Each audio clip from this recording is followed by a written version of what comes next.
Heartland Signal.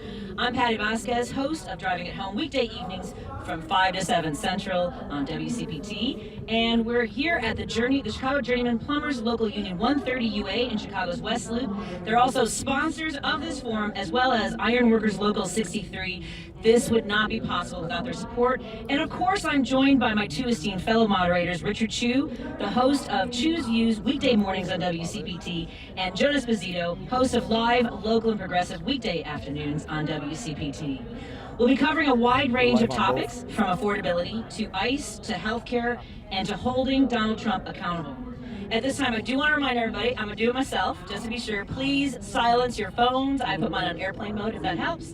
And because, look, your voters are trying to determine where these candidates stand on the issues. Now it's time to find out.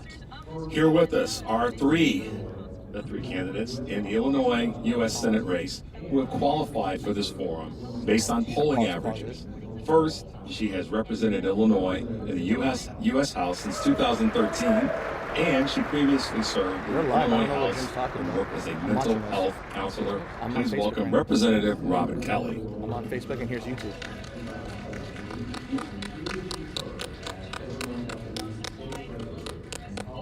Next, he represented Illinois in the U.S. House since 2017, and he previously served as Illinois Deputy State Treasurer and Policy Director for Barack Obama's 2004 Senate campaign. Please welcome Representative Raja Krishnamoorthi.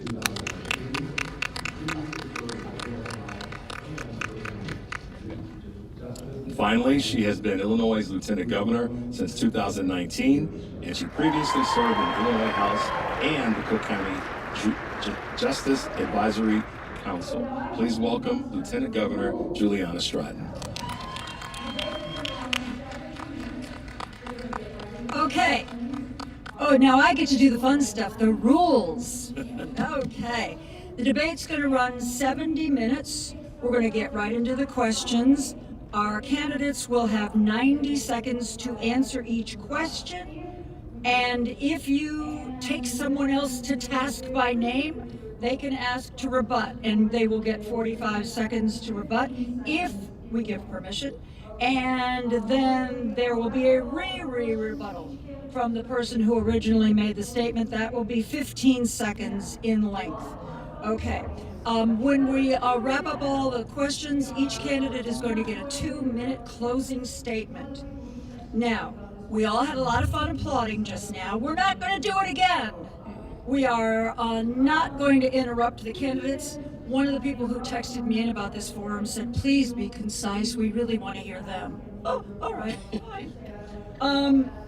Please, candidates, do not interrupt one another. Like I said, if you feel that you've been taken to task and need to reply, just say, I'd like to rebut that, and we will give you permission, most likely. Sometimes we deny it, but you never know. And you, all of you out there, you have to be quiet. You have to be well behaved.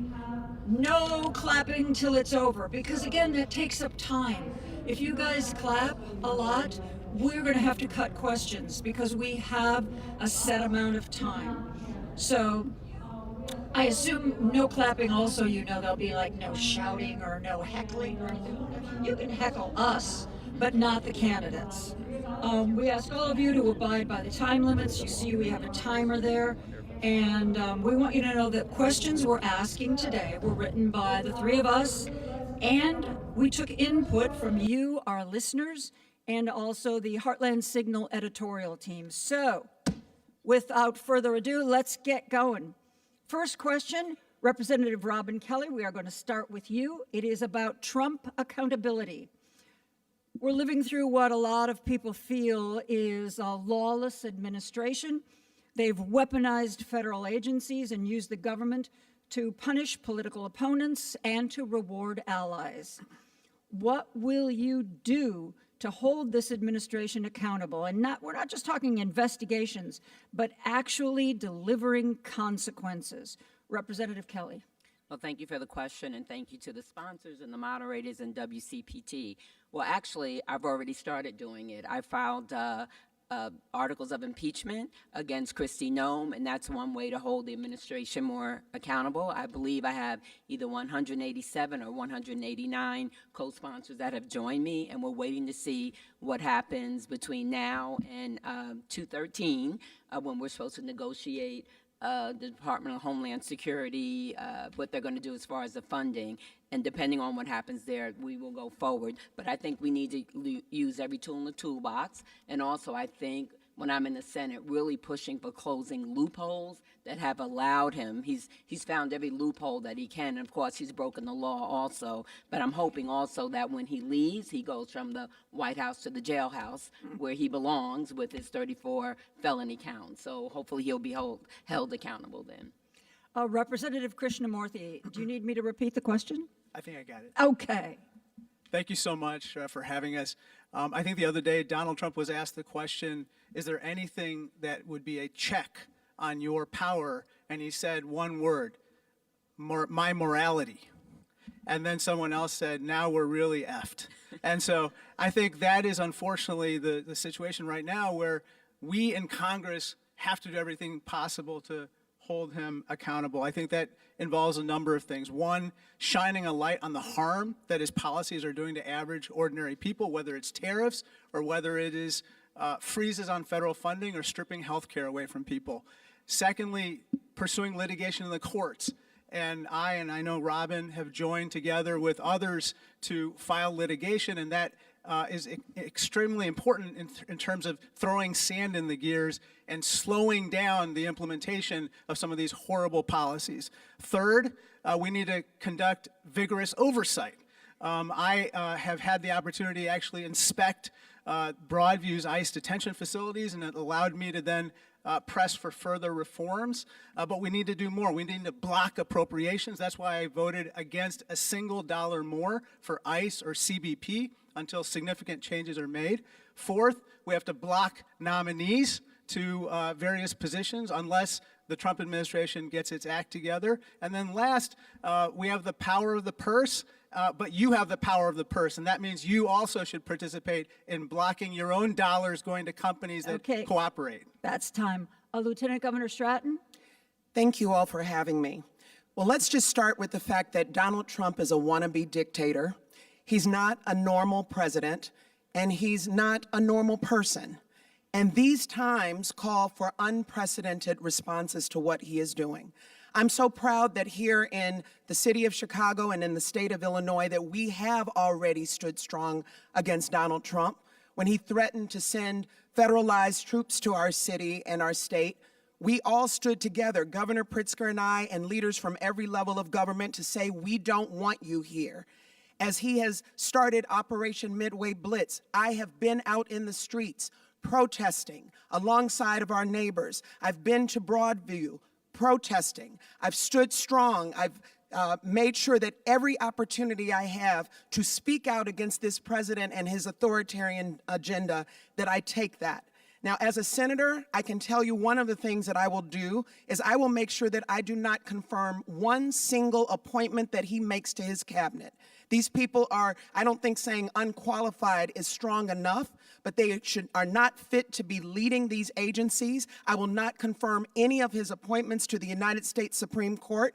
And right now, if we look at how we protect our democracy, where there's an existential threat to our democracy right now, it's going to require all of us to understand the moment that we are in, stand up and speak out. I've been doing it, and I'll be doing it as your United States Senator. Thank you for those responses for each of our candidates. We just talked about accountability, and one of the areas right now that we really are all focused on is federal immigration agents have been documented violating constitutional protections and basic human rights. Here in Chicago, the Chicago area alone, an ICE agent shot and killed Silviero Villegas Gonzalez, and a Border Patrol agent shot Miramar Martinez 5 times. If elected to the Senate, would you support funding, defunding, or completely abolishing ICE, and why? And we'll start with Representative Krishnamoorthi. Thank you for the question. So I'm an immigrant. This is very personal to me. This is not just a professional issue. I believe that we have to abolish Trump's ICE. This is a position that's been shared by Governor Pritzker and others. I think it's the right place to be. These are some of the reforms that we have to see immediately. One, we have to make sure that the masks come off, that ID goes on, body cameras go on, no more warrantless arrests. There have to be third-party investigations of the use of force. There has to be a situation where there are no more roving gangs of ICE or CBP agents anywhere in the United States looking for trouble or causing trouble, which has been happening right now. In addition, there has to be freedom for members of Congress to do their oversight. I was able to inspect the Broadview ICE detention facility, but before that, when I went to another ICE detention facility, I was evicted by the CPD as a trespasser. That's absolutely unacceptable. The people should be able to conduct oversight of the facilities that they fund through their taxpayer money. Last, I just think that it's very important that we explain what we would do with regard to ICE. I know that my opponent, Lieutenant Governor Stratton, has talked about abolishing ICE and transferring duties to CBP. I think that's a bad idea because CBP employs Greg Bovino, and it actually killed Alex Preddy, which is a horrible, horrible thing. Transferring duties to them would be a horrible mistake. Lieutenant Governor. Thank you. Let me begin by saying that the congressman is lying about that. I have never said transfer duties. I have made it 100% clear. We need to abolish ICE, period. And not only abolish ICE and end the terror that we are seeing in all of our communities, but we need to make sure that there's no new funding for ICE. We need to make sure there's no immunity for these federal agents. We need to make sure that we investigate and prosecute every single federal agent that has broken the law. And we need ICE and CBP to get out of our American cities. They've invaded and occupied our American cities, and we need them out. But let me make something abundantly clear. Congressman Krishnamoorthi voted to thank ICE, even as they were already attacking the city of Chicago and inflicting their terror upon our communities. He voted to thank ICE. Congressman Krishnamoorthi voted to fund ICE. And Congressman Krishnamoorthi has taken money from ICE contractors.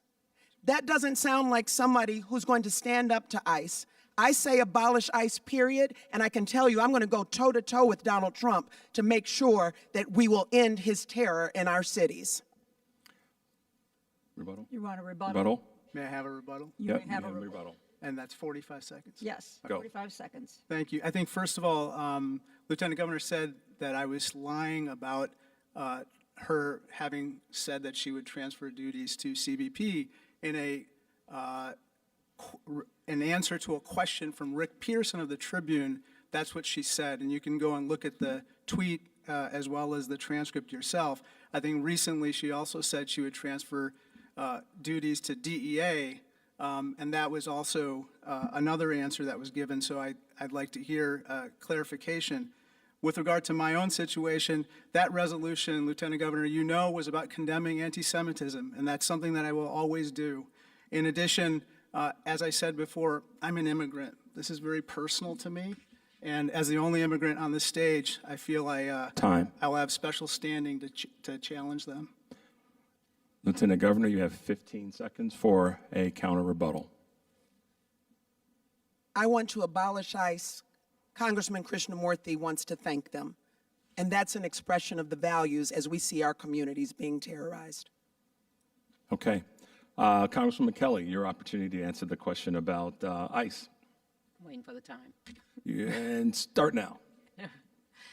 I want to dismantle ICE, but I want to dismantle ICE as a part of dismantling the Department of Homeland Security. It's about ICE, it's about Border Patrol, it's about the agency that looks over the citizenship and asylum. It all needs to be removed, replaced, revised, whatever the word is. We need to go back to the drawing board as a part of the entire picture of immigration reform and deal with all of these separate agencies. I know TSA and FEMA are a part of it too. We need to decide, is ICE law enforcement, do they belong in DOJ? Not this DOJ, of course, but when we can improve that agency too. But I think we need to look at it as a bigger picture. I've already voted not to fund ICE, and if Kristi Noem is not fired or she does not resign, I'm not going to vote for whatever comes back that is decided upon, because she has taken a reign of terror across the United States, and we have got to stop that. People have been murdered, people have been maimed, people have been kidnapped,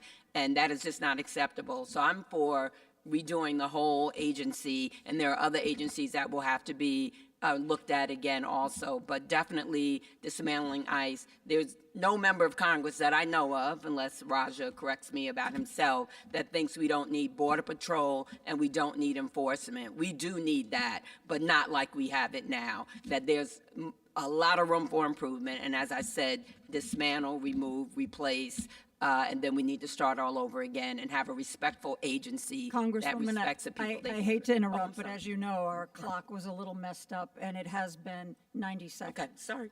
That's it. Nope. Are you asking for a rebuttal, Raja? No. Okay. I was just All right. looking at You're you. looking at me. I don't know. I said something good. The next question will be in regards to health care. Millions of Americans do not currently have health insurance coverage, while many who do struggle to afford rising health care costs. Many people are calling for a single-payer health care system like Medicare for All.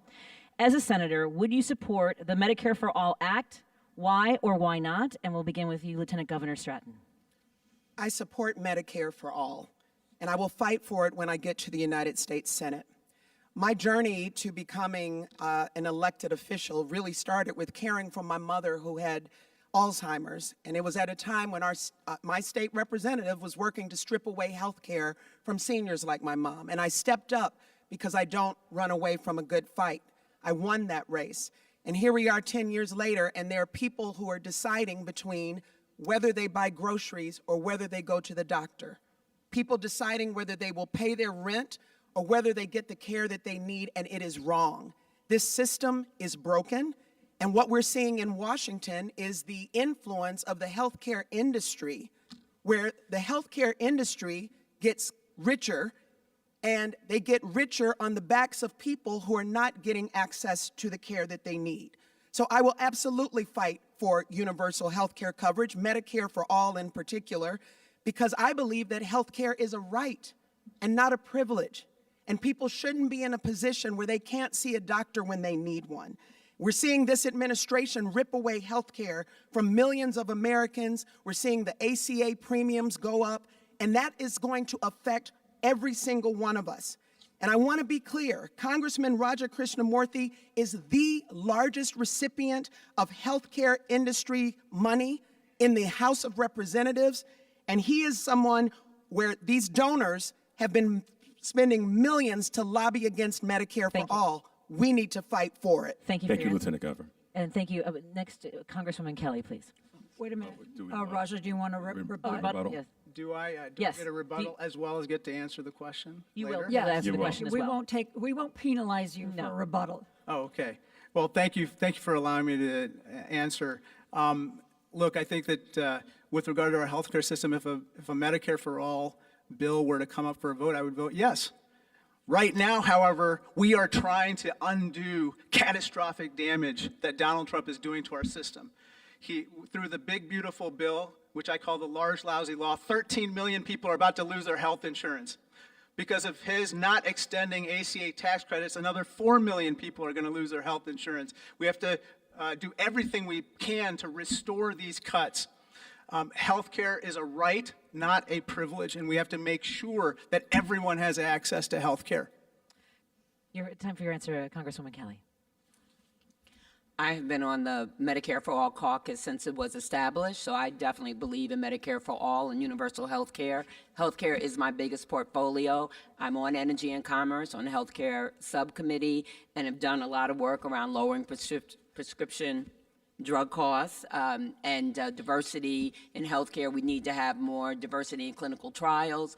because certain people die from certain diseases, and we need to make sure we have those people in the clinical trials. I brought maternal mortality and morbidity to Congress and passed meaningful legislation extending the Medicaid postpartum period from 60 days to a year. Because of what I did, Illinois could do what they did, and I'm happy they were the first state to do it. I've worked on telemedicine, I've worked on mental health, and I would do those very same things. I'm hoping when I am in the Senate that I do get the healthcare committee again, because I've done so much work, and there's a lot more work that still needs to be done to make sure that we don't have the healthcare deserts that we have, the maternal healthcare deserts that we have. My district is urban, suburban, and rural, that my farmers don't have to drive 60 miles for their, as a farmer told me, for their wife to have a baby. And a quick story, I was with my husband in Montreal. We were celebrating our 20th wedding anniversary, and he got sick. And he spent 3 days in a hospital in Canada in the emergency room. They got him back together so he could come back to the United States. My bill was $800. That would not be the case in the United States of America. Thank you. Thank you. Congressman Krishnamoorthi, time for your answer. Great. Okay. There you go. Fair enough. Thank you so much. Look, like Robin's late spouse, my spouse is an anesthesiologist. The joke is that we both put people to sleep. So I'm just going to be very brief about this, lest I start hearing snoring. Look, I think that right now we need to do everything we can to fight this 5-alarm fire that's happening with our healthcare system. Donald Trump is actually, at this point, not just threatening the people that are on Medicaid, not just threatening the people who are on the ACA, he's threatening all of us. In Illinois alone, because of the large, lousy law, 11 hospitals are about to close, 9 in rural areas and 2 in urban centers. That means that everybody is affected. Not only that, but he is doing other things that hurt our healthcare system. He's empowering pharmacy benefit managers, PBMs. PBMs are the entities that are fueling rising drug costs. I'm one of the leading people in Washington going after PBMs, and they put a target on my back. In addition, we have to add a public option to the ACA exchanges to make sure that there's real competition on the exchanges. As somebody who's on Obamacare myself, I know that that would bring more discipline, price discipline, lower prices for everybody. Finally, I think we should adopt my bill, which would lower the age to enroll in Medicare. That also allows more people to enjoy the benefits of that. Thank you. Thank you. Next question is about taxing the rich, something I think we can all get behind. I hear it often from my listeners. Some of the proposals that some of you have put out there, a minimum tax for billionaires, doubling the capital gains tax for millionaires, and raising the top income tax rate. Specifically, what will you do to create a fair share tax environment? I'm going to start with Representative Robin Kelly. Well, my agenda is people over profits, and it's about time, as was said, that we make millionaires, billionaires, and corporations pay their fair share of taxes. When we do that, we can build more housing and affordable housing. We can have Medicare for all. We can tax child care costs, people paying more for child care than they are for rent. We can invest in economic development and growth, so we have economic opportunity. And what we've calculated, and actually is from the CBO, the budget office, that if we tax millionaires, billionaires, and corporations at a fair level, we'll raise $500 billion from less than 1,000 taxpayers over a 10-year period. And so that's what I will be pushing for in the United States Senate. It's about time. Also, we have to close loopholes that corporations have, because I spoke to someone from a corporation about how many don't pay taxes, and he said to me, that's why we have a lot of lawyers, because we work those loopholes, and that's what we do. So we have to change the loopholes that allow them to get away what they get away with, and also the millionaires and billionaires who, frankly, have helped rig the system that we are all dealing with now. Thank you. Representative Raja Krishnamoorthi.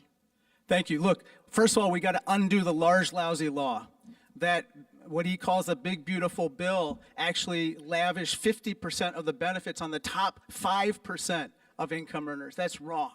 The vast majority of the benefits are going to the very wealthiest and special interests, and that is absolutely unacceptable. But in addition to that, we need to make the system more progressive. The tax system has to be more progressive than it is right now. And my hope is that by undertaking such changes, we can then also offer certain relief. For instance, the property taxpayers in a lot of states who unreasonably bear a disproportionate share of costs. And as you know, our property tax system is messed up, and that's what fuels the inequality in our schools. Because some zip codes don't have the same property tax base that others do. Finally, I think that we need to take the money that would be raised from making the system more progressive and invest it in the future. We have to invest it back in research and development, which is being starved of funds right now in various technologies of the future. We have to invest it in education, especially for those Title I dependent districts that don't have the property tax base necessary to provide a high quality education. And then we have to invest it, of course, in healthcare to shore up a system which, as you know, is under assault today. Lieutenant Governor Stratton. Thank you. Well, let's all just start with the fact that we are looking at an administration right now that is continuing this practice of why Washington is considered so broken to so many of us, where the wealthy just keep getting wealthier. And all of the things that we've been talking about even today about how health care is being stripped away, how food assistance is being stripped away, is all because Donald Trump and his allies want to give their rich friends tax breaks. They want to pay for it by cutting health care from all of us. And it is wrong.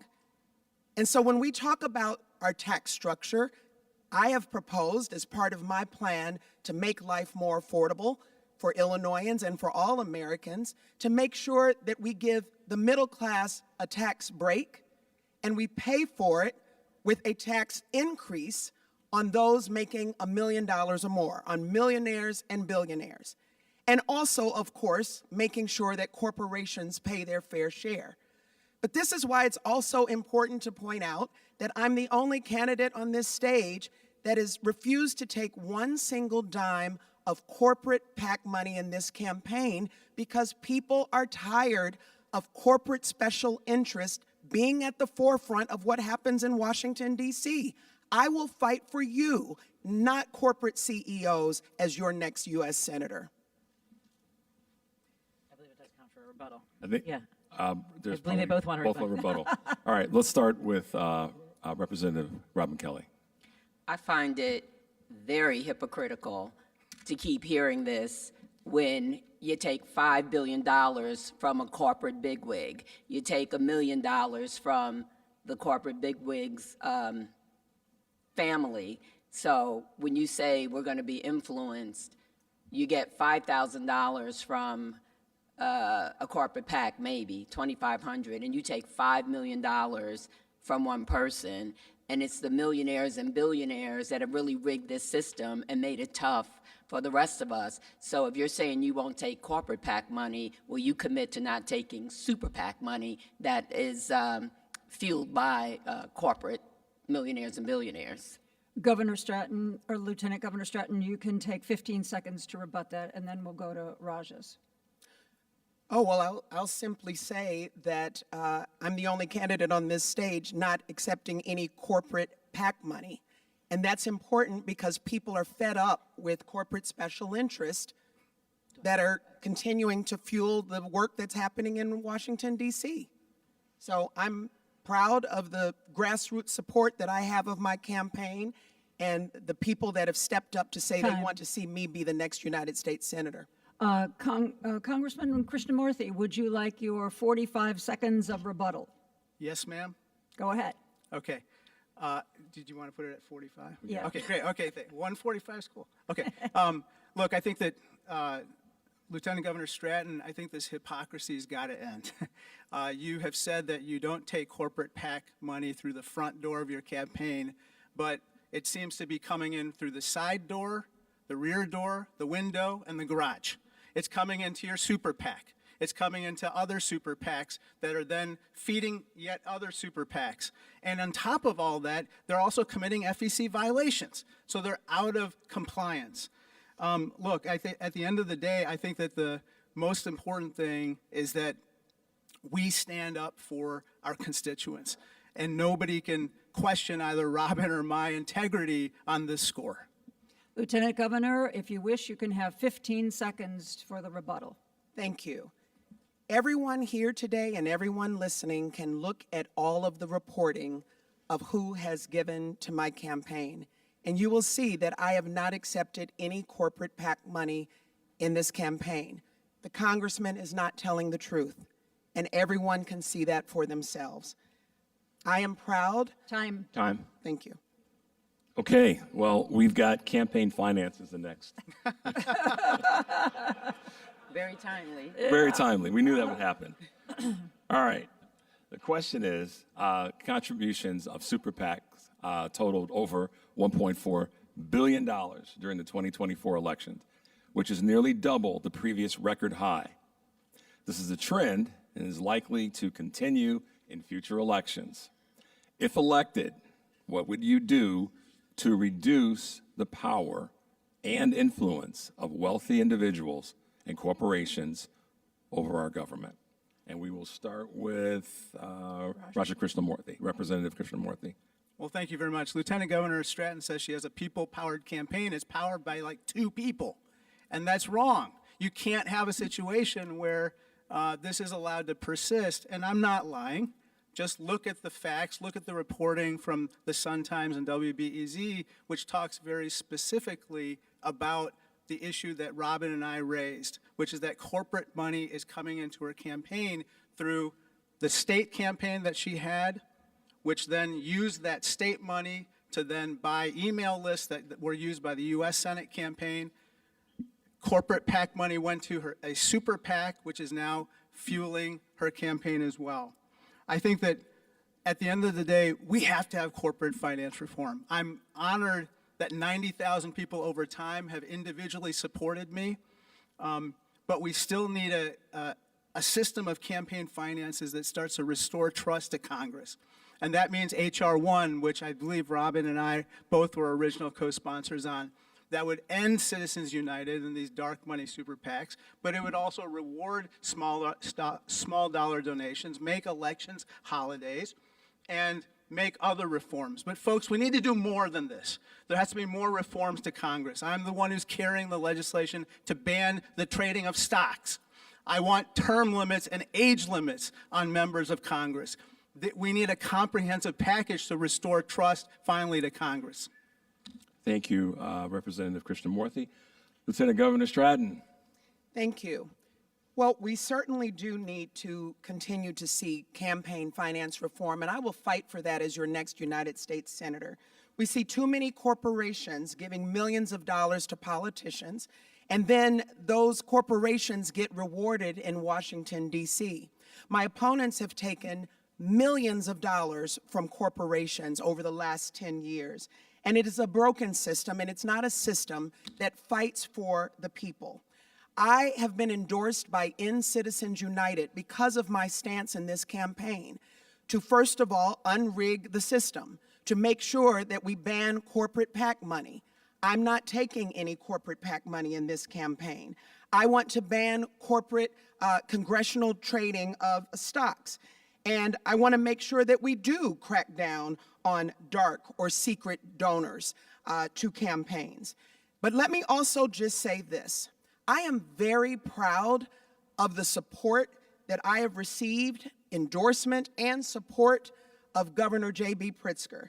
And I can say that he has supported me in this race because we have worked side by side for the last 7 years. He knows my work, and he, along with so many others, including Senator Tammy Duckworth, Senator Elizabeth Warren, and so many others, have decided that I am the best person to represent Illinois in the United States Senate. I would ask the question to Congressman Raja Krishnamoorthi why none of his colleagues have endorsed him.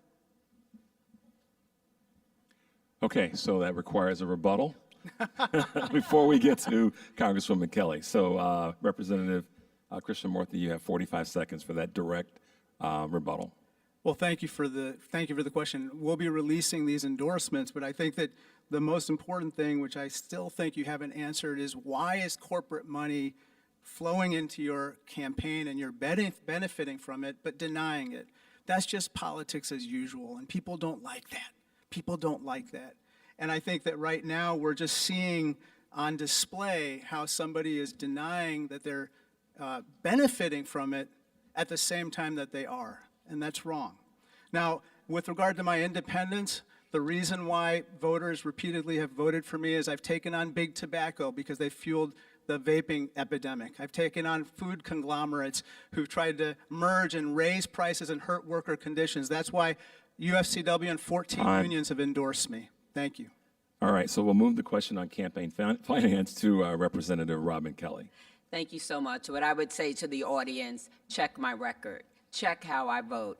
I'm clear who sent me to Congress and how they want me to vote, and that's how I vote, and that's how I've been able to come back to Congress time and time again. So to say influence and money, no. That's not what I'm about. I've always had a people-powered campaign. I agree with ending Citizens United, and I would like to see public financing.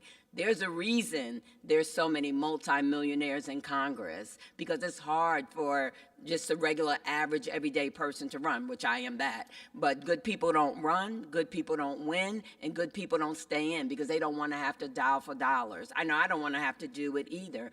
Also, I do support H.R. 1. The other thing that we have to look at that a lot of times millionaires don't have to ask anybody for money, or billionaires. I think our last two governors, both are billionaires. You don't have to ask people for money. We have to do something about that too, because you clearly have an advantage if you have a lot of money. Again, that's why we have a great number of millionaires and billionaires in Congress. And I do have a lot of endorsements from many, many, many of my colleagues. But also, it was referred to, that's why the Lieutenant Governor said that's why she has some of the endorsements she does. Some of that is based on the amount of money that has been given to her campaign. That's why she's endorsed. I clearly have more experience and have done the work. Okay, so I would ask Lieutenant Governor Stratton if you would like a moment for rebuttal.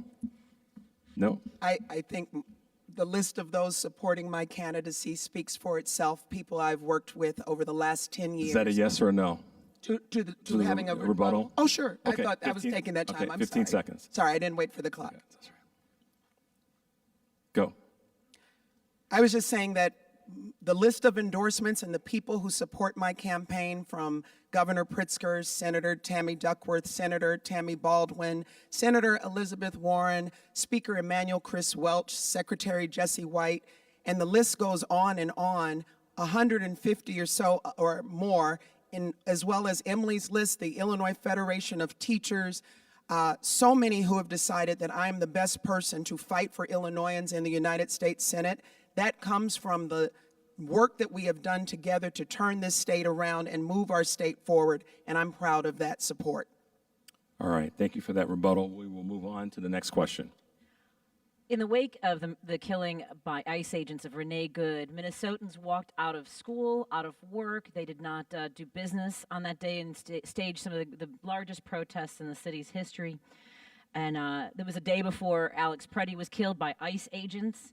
And a lot of people are wondering what more they can do. We get a lot of calls from listeners about a general strike. How prepared are you to advocate for, support, or help organize a general strike in the event of continued ICE operations in Chicago and throughout Illinois? We'll start with Lieutenant Governor Stratton, please. Well, look at what is happening in our communities. And as I said before, these are unprecedented times. They are scary times. We are seeing a president who says he wants to go after the quote-unquote worst of the worst, and that is not what he's doing. What this president is doing has nothing to do with immigration, and it has absolutely nothing to do with public safety. This is a president who wants to normalize the presence of the military on American soil. And we must all be prepared to stand up and speak out.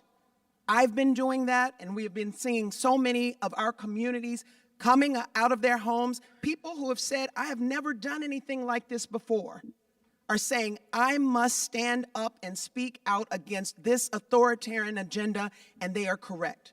So I would support any effort. You know, I think about my dad, who I just lost in November at the age of 92, who in 1965 marched from Selma to Montgomery in protest of voter discrimination.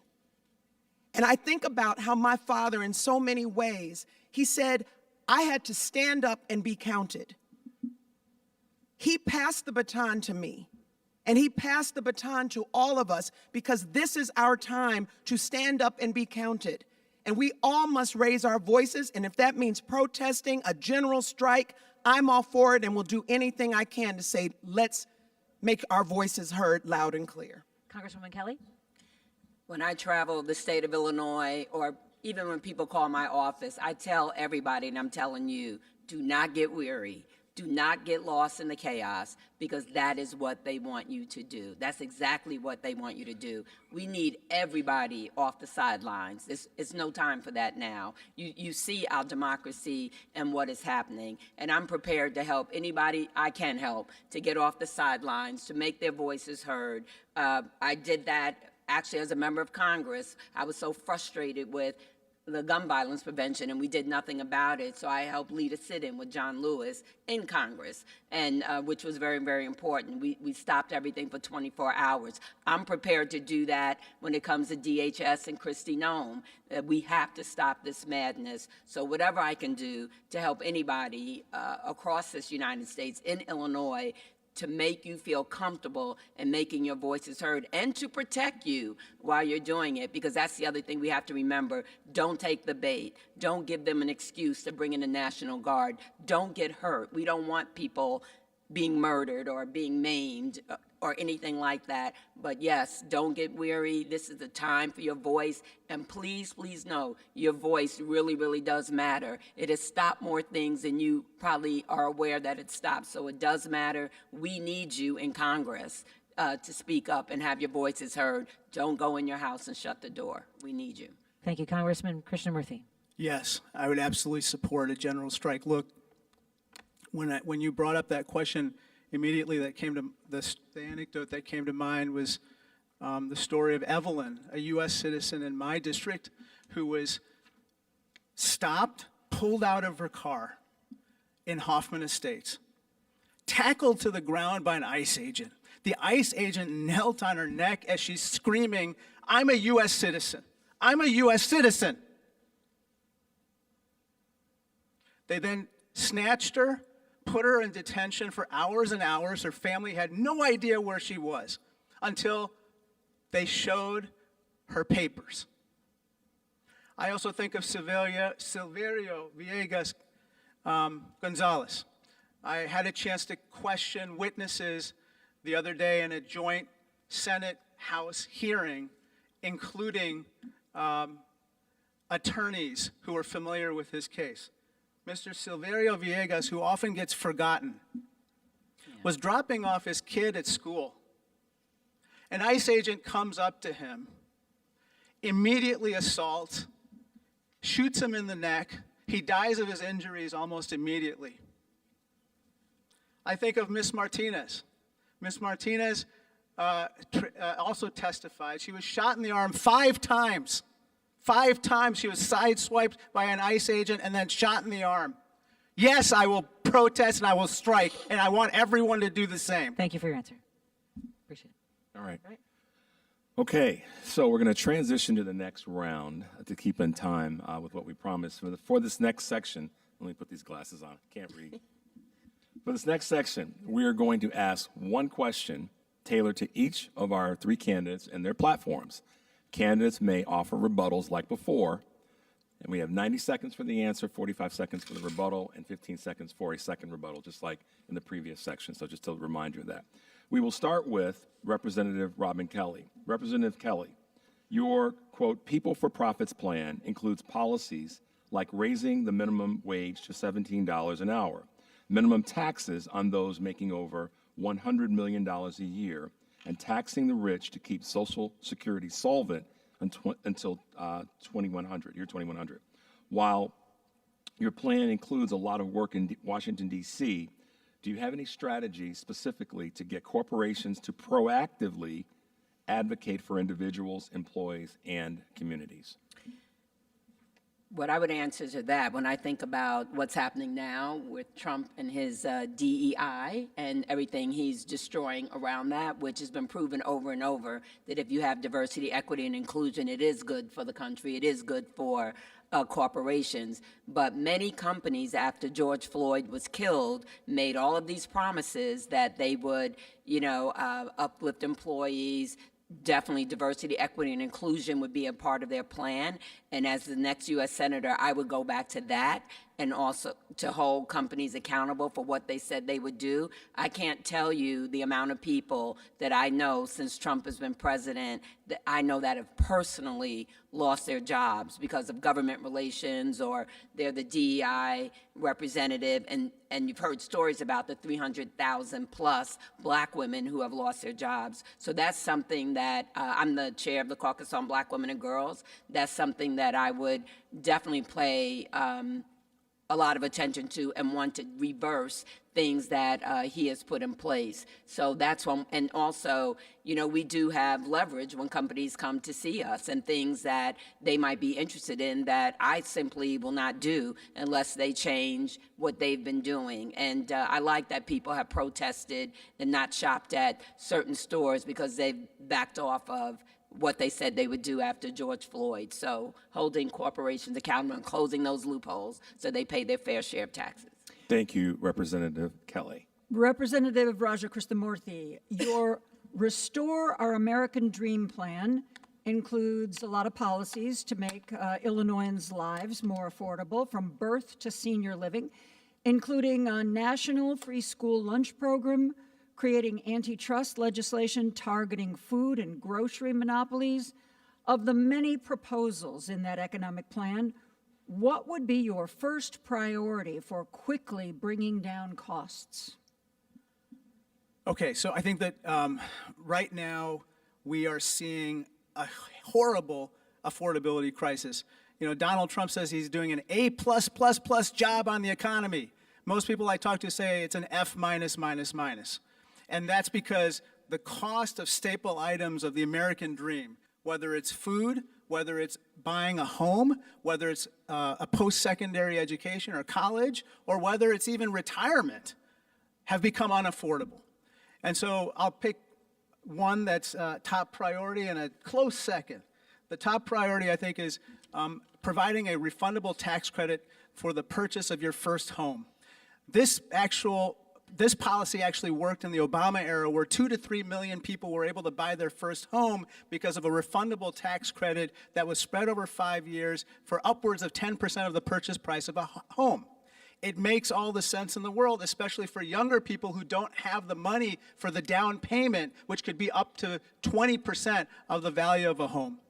The close second policy that I think is extremely important right now is universal free lunch. I'm a child of food stamps. When I came to this country, unfortunately, my father lost his income in the recession of the 70s, but we were able to get onto food stamps and public housing. Now, however, that food insecurity is at an all-time high, especially for children.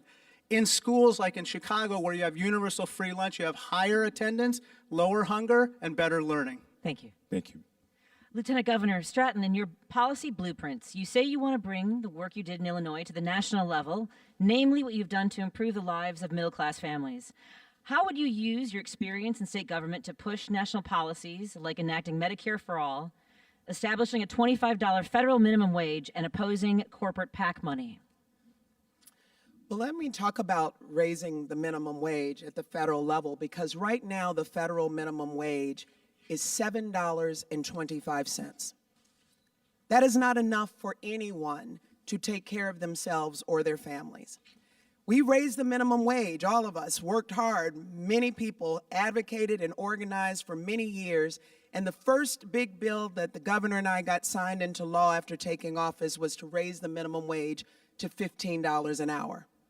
But when you think about that, even $15 an hour, I'm proud of it. We lifted a lot of people out of poverty, but that is $31,200 a year. Again, not enough for an individual to take care of themselves, let alone taking care of their families. It's why we have far too many people in this country that are just able to make ends meet, that are working 2 and 3 jobs trying to put food on the table, and it is not okay. I want to see a $25 an hour minimum wage at the federal level, and quite frankly, that's moving from just minimum wage to a livable wage. We need to put more money in people's pockets if we want to make life more affordable. And we need to make sure that they have a little extra to save for their future and spend in our small businesses. We did it here in Illinois. We can go further at the federal level. I consider it the Illinois blueprint, and I've been a part of it, and I'll do it in D.C. Okay, thank you. We are going to now transition to our third round, and the rules are changing, so pay close attention. We are going to put out a question. It is going to be answered by all 3 of you, but this is a lightning round. You are only going to have 45 seconds, and there will be no rebuttals. Okay, 45 seconds, no rebuttals. All 3 people answer the same question. Let us start with Representative Robin Kelly. President Trump recently floated the idea of nationalizing elections. Give me 1 or 2 things that you would do to stop attempts to interfere with our democratic process. Well, since he's floating it now, I would fight it right now because this is just a part of him stealing elections. Also, I would propose being against midterm or mid-decade redistricting, another part of him stealing elections, what he tried to do in Texas. Luckily, we counterbalanced that in California, so we won't lose in that way. But no, I would fight what he wants to do with nationalizing. Even the states don't want to do it. Even Republicans have spoken against what he wants to do. So I just think, you know, he just throws things up against the wall and see what sticks. But I don't think this is going to stick, whether it's Democrat or Republican, because both have spoken against it. And also we need to fight against mid-decade redistricting and just have fair maps completely across the United States. Nice quick answer. Congressman Raja Krishnamoorthi, same question. Take up my legislation, the Free Elections Act, which I introduced day before yesterday. Basically, this is incredibly important. We are right now in negotiations over DHS funding, okay? I believe that there should not be a single dollar for CBP and DHS and ICE for, unless all those conditions I mentioned before are included. But I have one more condition, which is we can't have CBP or ICE agents patrolling around election polling places in the fall, which I'm very fearful of. And I think we should block appropriations to DHS unless there is a condition that those people are not deployed as paramilitary at the time of the elections to intimidate people. Lieutenant Governor Stratton. We have a president right now who is wearing hats that say Trump 2028 because he does not want to see us have another election. And we need to understand that. We cannot let him get anywhere near our elections here in Illinois. We have fair and free elections in Illinois, and we've done the work to make sure that we have a general election day is now a national holiday. We've expanded access to mail-in voting, and we've made sure that we extended hours to vote. Those are things that I will fight for at the federal level. We need to pass the John Lewis Voting Rights Act, and I will work to do that. But we also need to speak out and combat the lies that this president is telling us, that there is voter fraud, our elections are safe, and we need to speak out against it. Thank you. Okay, next lightning round question. With millions of documents in the Epstein files still not released months after the deadline, how aggressive would you be in getting them to be fully released? And we'll start with Representative Krishnamoorthi. I think we have to be very aggressive here. So just so all of you know, there's more than 1,000 victims of this child sex trafficking ring that Jeffrey Epstein and Ghislaine Maxwell led, but numerous others were part of. These young girls at the time are now middle-aged women, and they still have not been served any justice. I met with many of them in the fall, and that's why I've been at the forefront of fighting for justice for them. I think that we have to hold Pam Bondi in contempt. I think that we have to make sure that we also depose the President of the United States as part of our oversight proceedings. And I think we have to block appropriations if the DOJ does not turn over all the documents. Thank you. Thank you. And to Lieutenant Governor Stratton. The Trump administration needs to release all of the Epstein files. They are not being transparent, and they're trying to delay justice to protect their own interest. I will fight and will always push to make sure that everyone is held accountable, everyone that is involved is held accountable, and ultimately, this is about justice for the survivors, and that always has to be right at the center of everything we do, not protecting these pedophiles. Thank you for your response, all three. Rapid fire next. I don't Oh, we still got. Oh, I knew we knew this was going to happen. Congresswoman Robin Kelly. I too have spent time with many of the women that have been affected by this. We need to do everything we can to make sure all the files are released, but with respect to the women that have not come forward and don't want their names out there, that there hasn't been that respect for those women, and we still need to keep up the oversight. Judiciary needs to do what they need to do. It needs to be a full court press from the House and from the Senate to bring all of these rich millionaires and billionaires and well-off and well-connected men to justice and relief for the women that have suffered all of these years, and many suffered in silence. Next question. Last year, Doctors Without Borders and an independent United Nations commission joined many other organizations in saying Israel is committing genocide in Gaza. Do you agree with that assessment? And if so, do you think the United States should charge the Israeli government with war crimes? We'll start with you, Lieutenant Governor Juliana Stratton. Well, let me first just begin by saying that this is not just about policy. I want to start by focusing on the people, because as a mom, I have been devastated by the indescribable loss of life that we have seen, both from the attack on October 7th and every day since. And I want all of the suffering to stop. I know that Israel, as our democratic ally in the Middle East, has a right to safety and security, but I do not agree, and I've made it clear, with what Prime Minister Netanyahu has done in response to this attack. He needs to step down, and he needs to be removed from office, and there needs to be fair elections. Thank you, Congresswoman Kelly. I've met with 6 doctors, many Israelis in my office, many Jewish people from the United States about this issue. I am the only candidate on this stage. I know the Lieutenant Governor couldn't, but that signed on to block the bomb so we could stop what we're doing with Israel. And I think as part of phase 2 of this plan, I'm glad the last hostage was able to make it back home and his family had closure, that Netanyahu needs to step down as the first part of stage 2. And yes, I don't know if it started off to be this, but yes, I do think it was genocide at the end. All the reports, all the killing, all the reports from American doctors coming back. Yes, I agree. And I think that the United Nations should play a role. Appreciate your answer. Congressman Krishnamoorthi.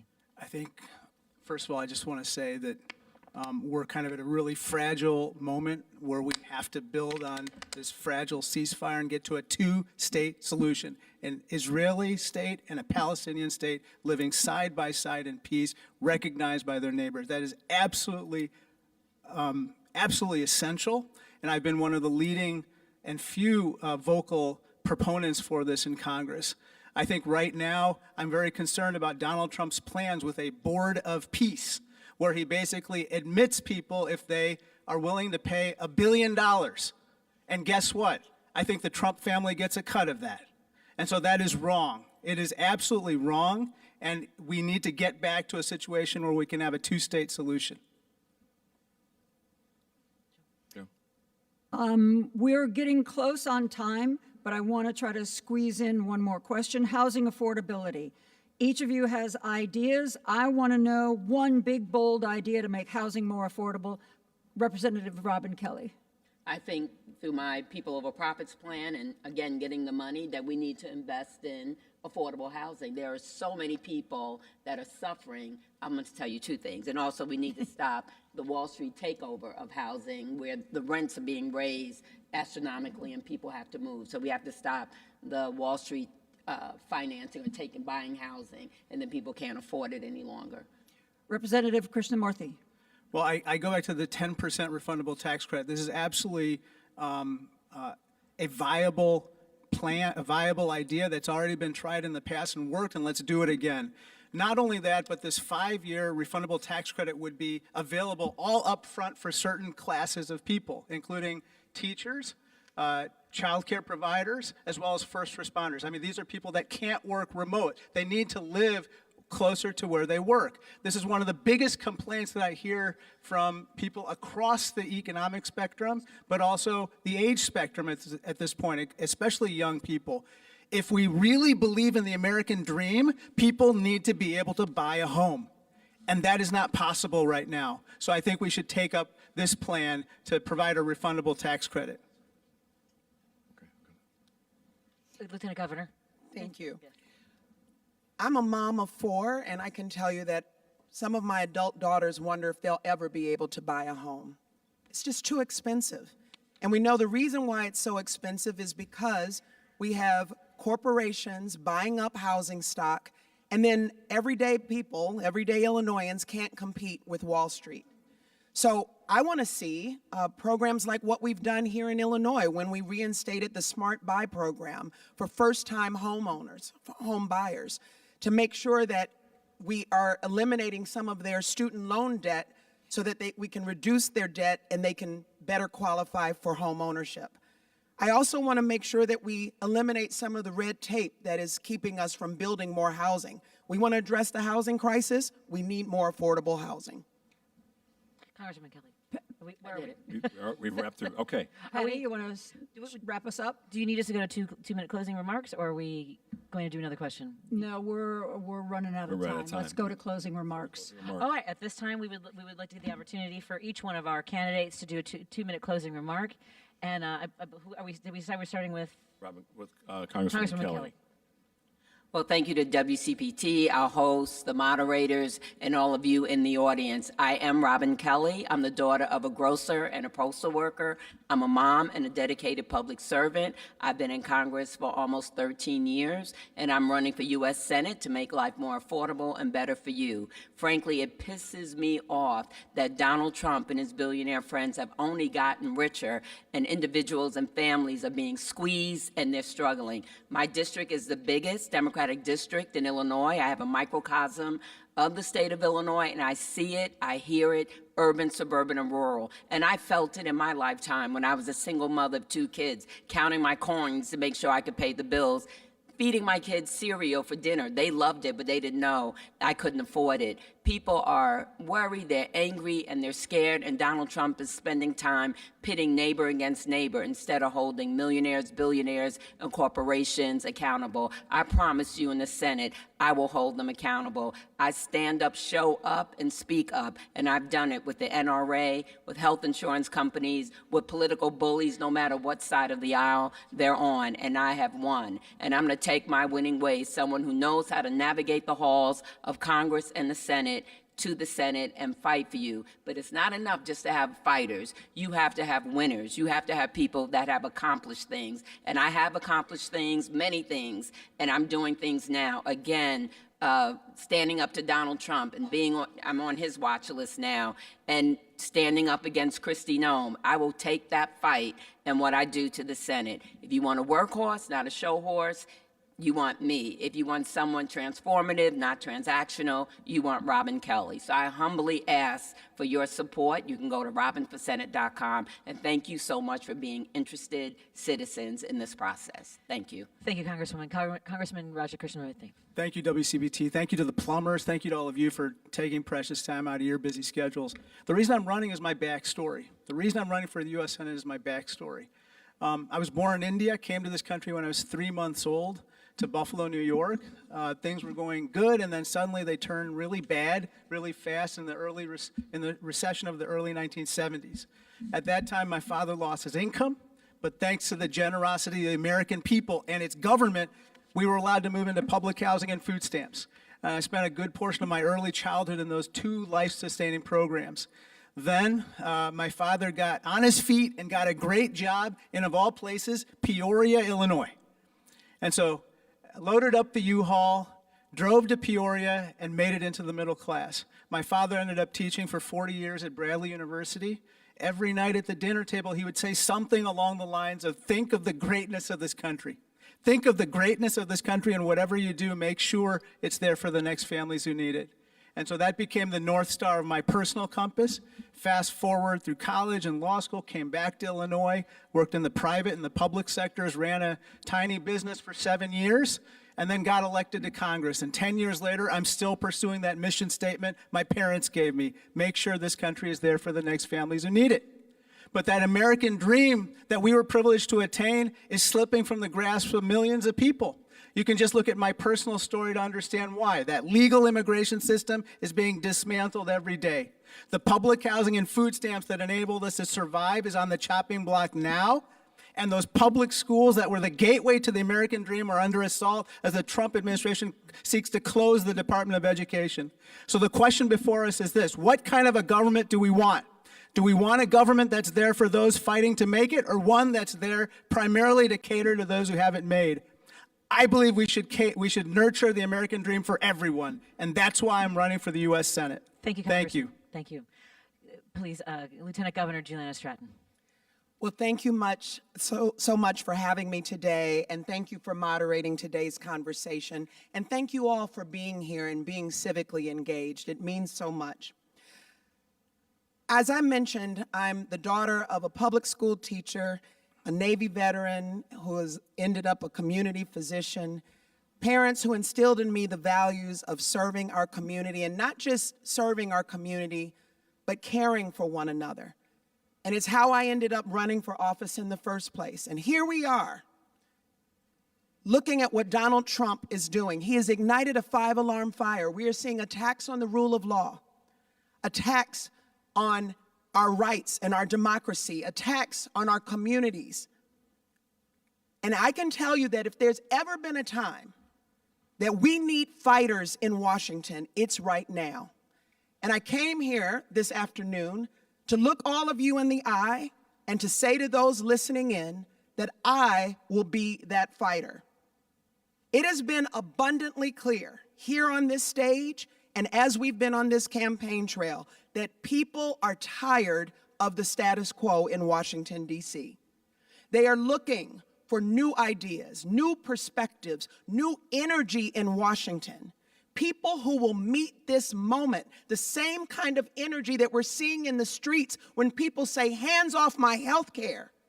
And there are no kings in America. It's one of the reasons why I'm the only one on this stage who has made it clear that I will not support Chuck Schumer for leader in the Senate Democrats, because the time to go along to get along is over.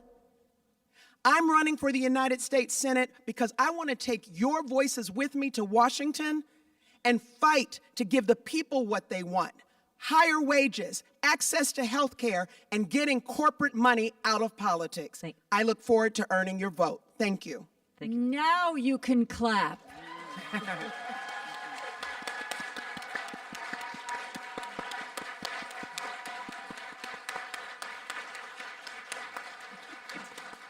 Thank you so much to our candidates, Lieutenant Governor Stratton, Representative Krishnamoorthi, Representative Kelly.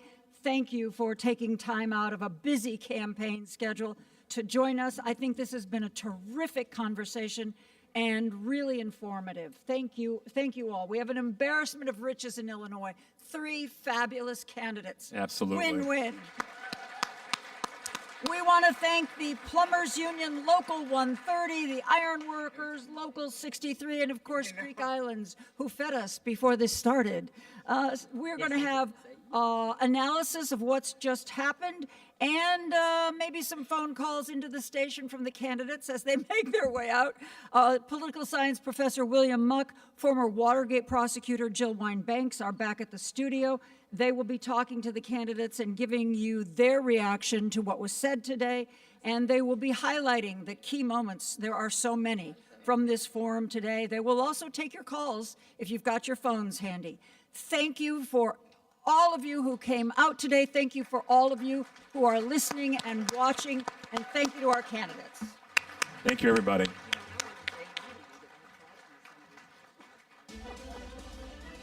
This has been WCPT's Democratic Senatorial Candidate Forum with U.S. Representative Robin Kelly, U.S. Representative Raja Krishnamoorthi, and Illinois Lieutenant Governor Juliana Stratton.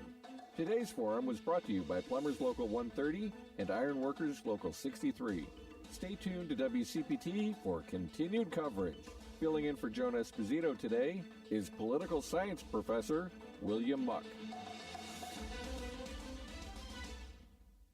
This is Chicago's Progressive Talk, 820 AM, WCPT Willow Springs, and online at WCPT820.com.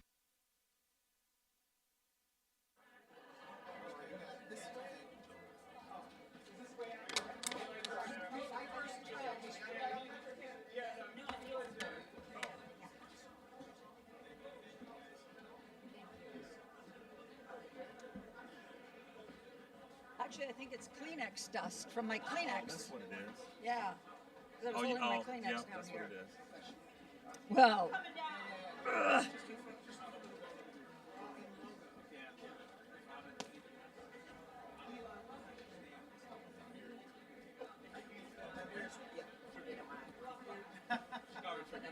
Okay. Awesome. Everybody take one big step forward. Great. Just get some separation from the wall. Awesome. Thank you so much. Done and done. Thank you. Here we go.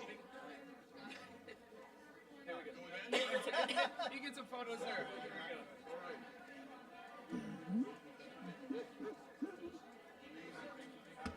He wants a hat too. There we go. There we go. I didn't even know we had that. All right. Thank you all. Thank you. Thank you so much. Appreciate you. You know, I'm gonna come down.